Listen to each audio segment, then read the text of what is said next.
This is Senator Gene Yaw. Welcome to a conversation with Gene Yaw. Today we are going to tour a real gem from this area. This is the International Harvester Collectors of Central Pennsylvania, Chapter 17, a museum here in Millville, Pennsylvania, which they have established to preserve International Harvester and anything red. So whether you're red or green or orange, whatever, you will enjoy this program. I'm an International Harvester.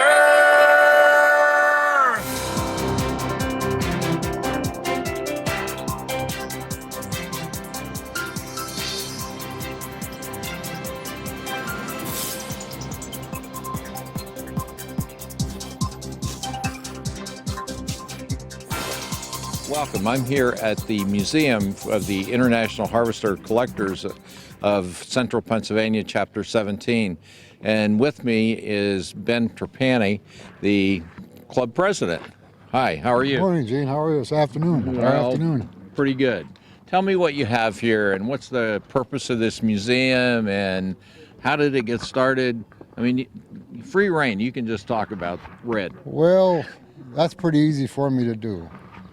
The building belonged to a gentleman here in town his father ran the International Harvester dealership in the 40s, 50s, 60s, and closed up in the early 70s. And this family kept the place up. They kept it, They used it for storage or didn't change it or anything like that. And we started coming up here to put on little shows here for 4th of July weekend in 2001, I think was the first year. And gangs of us came here and was painting it. And this place is just, it's just, I can't wait to take you inside. It's so unique. What's unique about the building itself, though? This was, I always try to call it the arches of International Harvester. This was, when you drove down the road, International wanted you to look at this building and say that's the International Harvester building. Was this the form or the standard for all their buildings throughout the country? This is what they wanted you to do. Not everybody did it. There wasn't too many built. They were very expensive. But Mr. Bartlow did need a building, and he decided to put this we call it the IH prototype building, and it was designed. You could stretch this thing out or make it smaller or longer or whatever you wanted to do, but they wanted that big column sticking up there with that IH emblem on, and everybody, like I say, driving down the road, you knew what it was. You didn't have to say, what's that place? Because at the time they were into not only tractors, they were they were selling refrigerators and freezers and. I think you have some examples of that inside the building. We'll see that. Yeah. We do. But I say so. That was they didn't want just the man to know it. They wanted the lady to know it. So that she come there to buy her freezer. So What was the primary tractor that is noted or International Harvester made was the Farmall? Well, the Farmall got started in 1928. It was the first row crop tractor that was ever produced in the world. Everybody looked at it and pointed fingers at it like it was the dumbest thing, and it was the only thing that ever stayed in existence. What do you mean by row crop? Well, row crop with a narrow front that you could drive, that you could use to cut your hay, but you could also put a set of cultivators on and go cultivate your corn. Before that they were big clumsy things. They weren't. You couldn't not use them. You couldn't use them for to cultivate with or do any light work around the place. It was all big heavy stuff, and they come out with this tricycle deal, and it caught on, and everybody jumped on the bandwagon, and there it was, and that was 1928. So then they come out, and their tractors were clumsy, just like the rest of them in those days. But then they come out with this series. This series here was what we call the letter series, which was an A, B, C, the H, the M, and that made Harvester. That just put them on top of the map. I mean, this tractor here, the H tractor, was between the H and the Super H, which they made in 53 and 54. They made 490,000. So that's more tractors than any one other company ever produced of any one model. And then its brother, the M, and I don't think we even have one here, and they were just shy of 300,000 in the same years. So, and that was just a little bit bigger machine. Well, we have a lot of other people have been nice enough to bring their tractors here to display. Can we get some of the guys that come in here and talk about sure. your tractor or Sure. whatever you have? Sure. Or These are our club. Our club stretches. We go from New York border to down over in New Jersey, below Harrisburg, somewhat west. We got guys that think Tyrone out in through there. Yeah.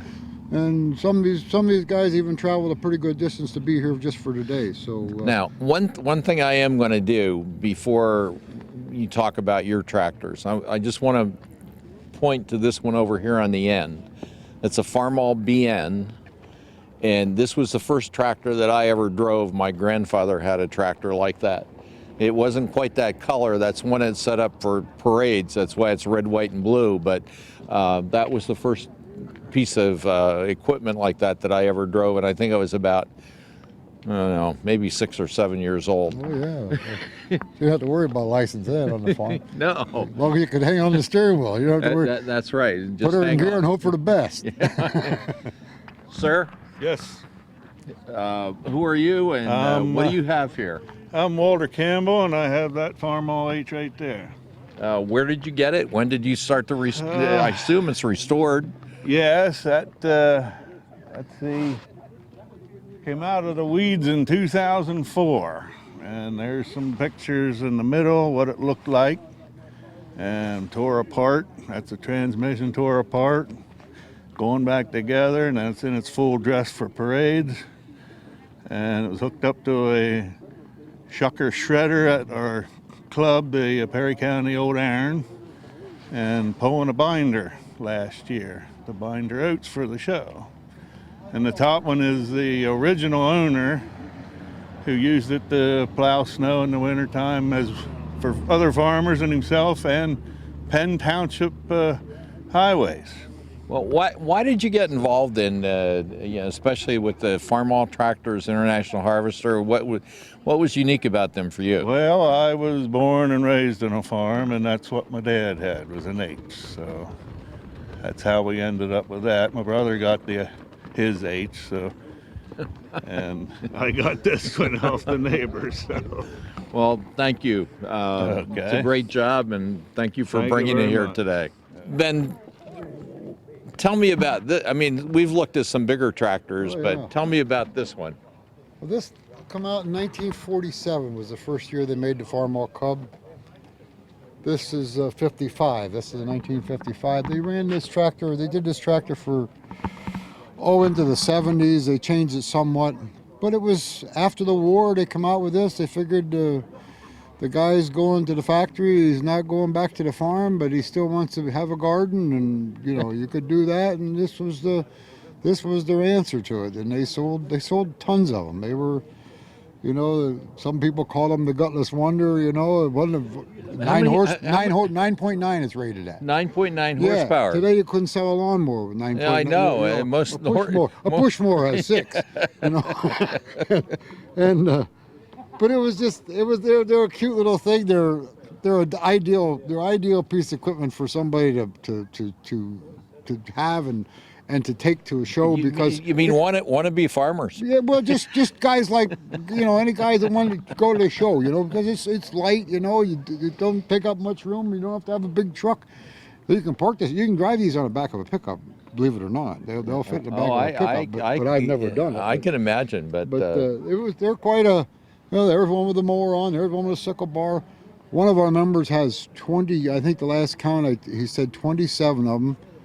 And they all have a different piece of equipment on them. Wow. So they made a lot. There was a lot of attachments by International and by other companies, to fit them, and they did really well. Well, we need to go inside and look at this building. I mean, that was the reason for coming here and taking a look at this your museum. Tell us. I mean, we're in the building now, and I see you have the parts, service. All this was the original. That's all original. That's all 100% original. The offices, other than some lighting change, was all original. The lumber that you see in this whole building, including this floor here, was sawn right here off of farms, off of Mr. Bartlow's farms, and then they took it to a mill here in town and had all the flooring made and the trim work made, and like I said, this is just like it was. You know, I mean, it's just the old desk, this was their desk. This wasn't taken. We didn't, you know. And a typewriter. The typewriter that was here. The cash register that was what it was. Well, that was the reason to call this a museum, right? Yes. Oh yes, definitely. Tell me about this. We've had people here from pretty much, I'm going to say, about 6 or 10 different countries, besides people from all over the United States, have toured this business. There was a man stood here last summer, and the tears ran down his cheeks. He said, "It just takes me back that long." You know, they were farmers, you know, and this is one of the very, very, I don't know of any other one of these buildings left that isn't a pizza shop or That's what I was going to. Harvey's garage or whatever. I don't know. You know, I don't know of any other one that this is being done to. And all the stuff you see is all harvester related, or the toys, a lot of it's very old. That stuff was handed out or sold. Again, they were into a lot of different businesses. They were into maybe too many businesses. That's how they got themselves in. That's how they got in trouble. Yeah, they got in financial trouble. What about some of these things? Where have they come from? I mean, have you had people? How far away have people brought things into you? Well, a lot of us go to. We have this club we belong to is not just here in central Pennsylvania. It's a national club that's all, and a few out of the country. There's a chapter in Sweden, some members in Africa and Australia and New Zealand, and we go to these shows and find this stuff, and people buy it and resell it, and fools like myself go pay more than you should for this thing. But what are some of the other things? I know outside we talked about. Again, they not only sold farm machinery, but they sold you the milking machine. They were in the milking business for, I think 56 was the last year that they had milking machines. And this is a cream separator. They had, there's probably, I'm going to say maybe 12, 13 different styles that they made over the years. This is one of the last ones. I think this is a 56, if I'm not mistaken. And that was to take separate your cream from your milk. Oh yeah, I remember using a cream separator. And then this was a display. This was a display that Harvester sent you a pattern. They sent you some papers, and you were supposed to either build it or get some carpenter to build it for you. And that was the vacuum pump that you hooked the milkers onto. This is where you cleaned your milker machine. That type of clean your milker cups with lye water or whatever. Nobody knows how to use lye today. You know. No, that's true. Yeah. What about the looks like we have freezers and. Well, this is Irma Harding. Okay. If you think about Irma Harding, her initials are IH. IH. So okay. she like everybody in those days had a home economist, and nobody knew how to freeze stuff. They didn't. They had to teach people how to freeze stuff. So if you taught them how to freeze stuff, there's a good chance they're going to buy your freezer. So that's what they did. And Irma Harding was. And now she's really becoming popular. People didn't know her from beans till about 10 years ago. Now she's doing very well for herself.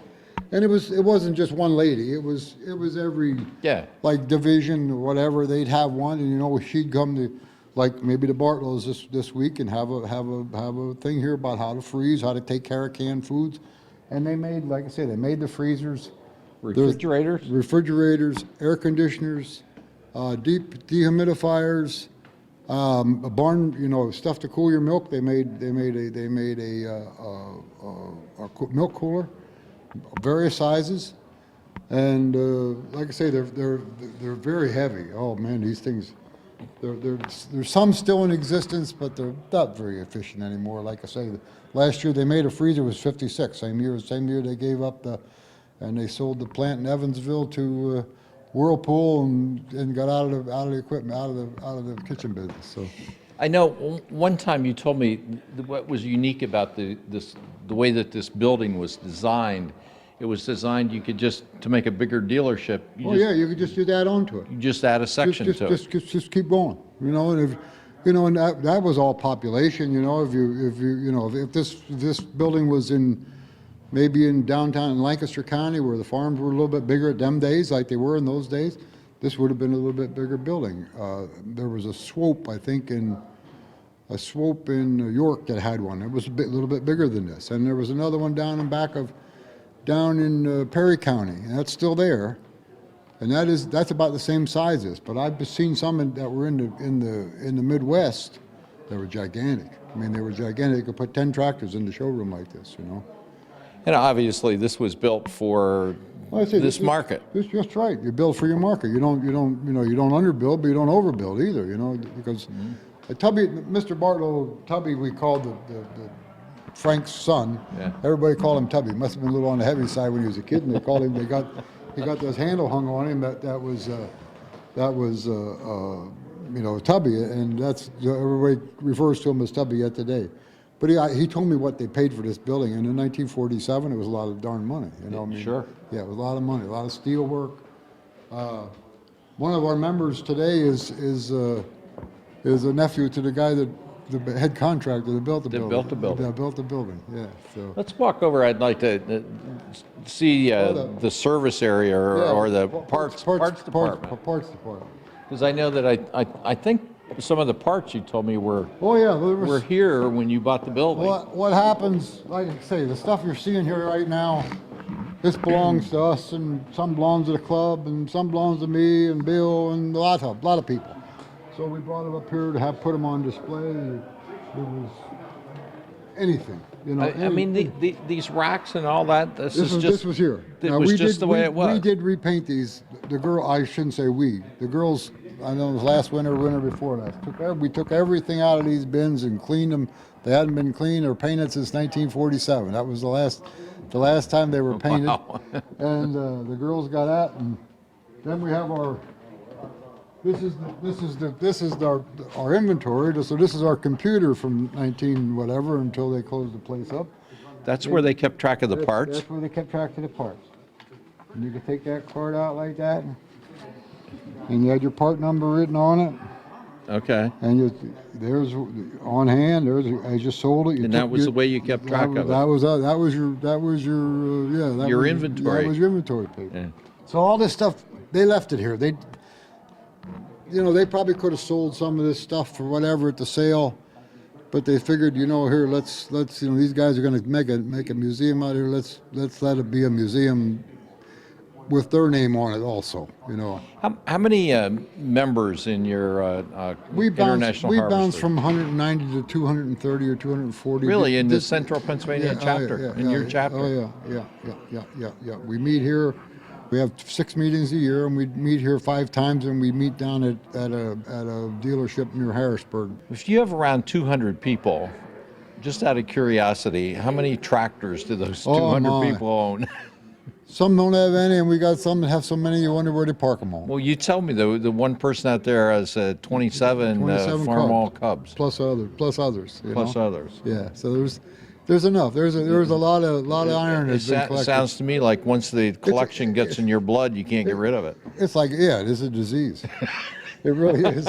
And there's no pill for it. There's not a pill for it. I said, I got into collecting this stuff. You would be, if I always said, if Harvester, if I sent this can up right now if I took this to a sale where there was more than one of us fools standing there, yeah, they would probably bring $40 to $50 for this can of whatever it was. It was probably sold for 79 cents. Yeah.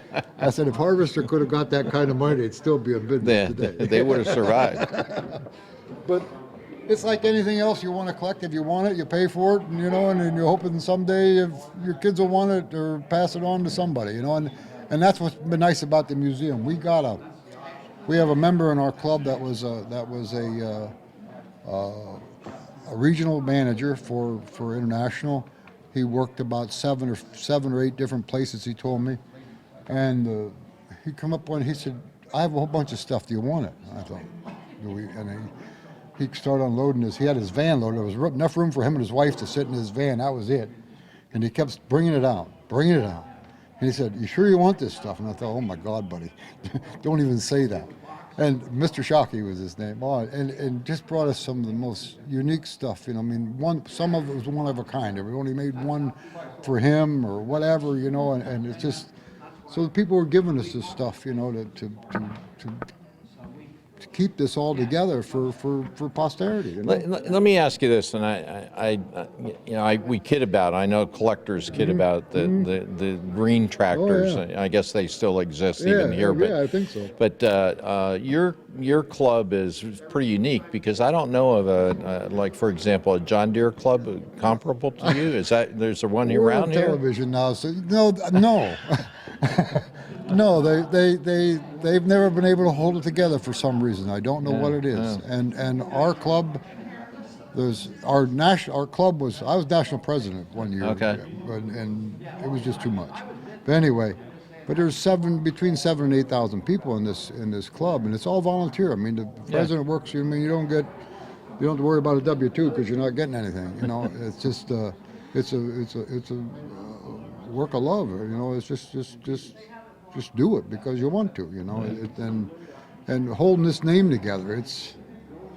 This was the biggest. This company was so darn big at one time, and like I say today, they're not in existence. It's now Case IH and it's owned by Fiat. So it's really changed, but the world's changed. The world's different when we were young. It's got a fabulous history. I mean, just they did so much. I see out here, I know that you have a lot of toys that somebody brought in. Is there somebody around that can talk about the toys? The trailer load of toys? Yeah, who owns that trailer? I'm the lucky person that Really? owns them. You buy, what, tractors are too big or what? You buy toys too? Or? No, I wanted a pedal tractor when I was a little kid, and it wasn't $15 that you had to have a pedal tractor. So I told my dad, "I'm going to fool you. I'm going to have every one they made," and I do. Let's go look at those. We were talking about these, the display of toys here, and these are yours, pedal These tractors. are mine. Yes, they are. I was the first pedal tractors, first international pedal tractors come out in 1950. And I think they were $15. Well, $15 in 1950 was pretty hard to come by, and I never got a chance to get one. So a couple of 15 years ago, I decided I'm going to have a pedal tractor of my own. So here we are. How many do you have here? I don't know. There's 14 or 15, but they're all original except I think that one on the end there. The one on the end are. They started making reproductions, which sort of hurt you, you know. But that one there was in 1950. The one across right across. Yeah. That was, and you can buy all the parts to make these things look like brand new. It was really a lot of fun doing them, you know. And some of them were original. That one there was that one that you could see whether they're. And then they come out with the millionth tractor. This was the 5 millionth tractor. The international. It was a model of the 5 millionth tractor that International Harvester built, and they made a kit for it. So I thought I'm going to have one of them too. So there they are. So, and it's on an international wagon. So. Well, they certainly are neat. We take them in the parade, and I said I know what they got. Really, there's a lot of kids who are all not. I was going to say, how do you when there are kids around? Don't they want to ride them? Well. My grandkids used to come to the house and they knew you didn't sit on Grandpa's pedal tractors. So anything else, but not Grandpa's pedal tractors. So. Well, Ben, thanks a lot. I appreciate all the information today. I'm really glad really glad to.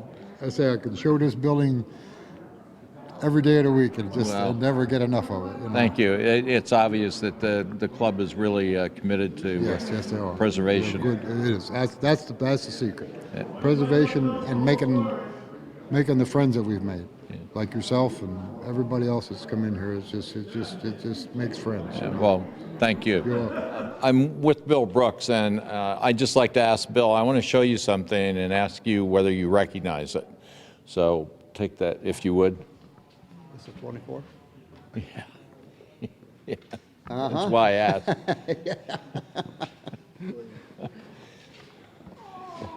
All right.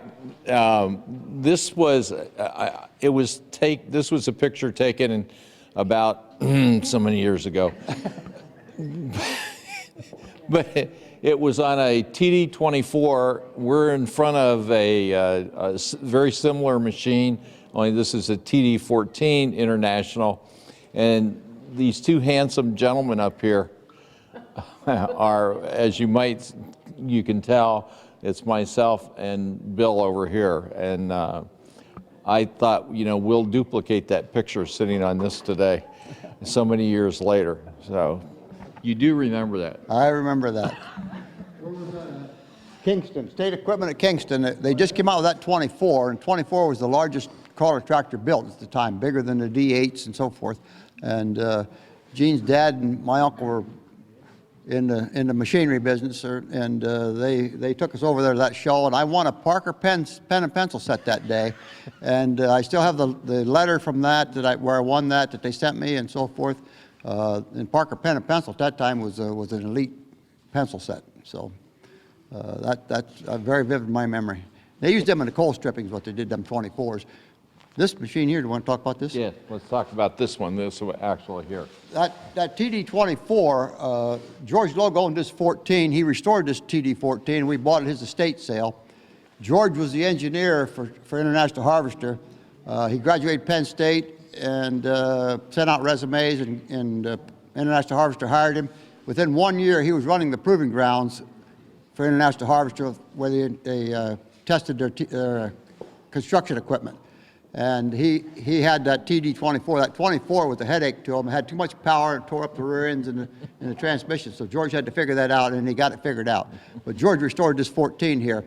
And George passed away a couple of years ago now, but he had the largest Caterpillar collection in the world, if not the largest one in the United States. So he had a lot of Caterpillars collected, but he was an International Harvester engineer for 3.5 years after he graduated Penn State.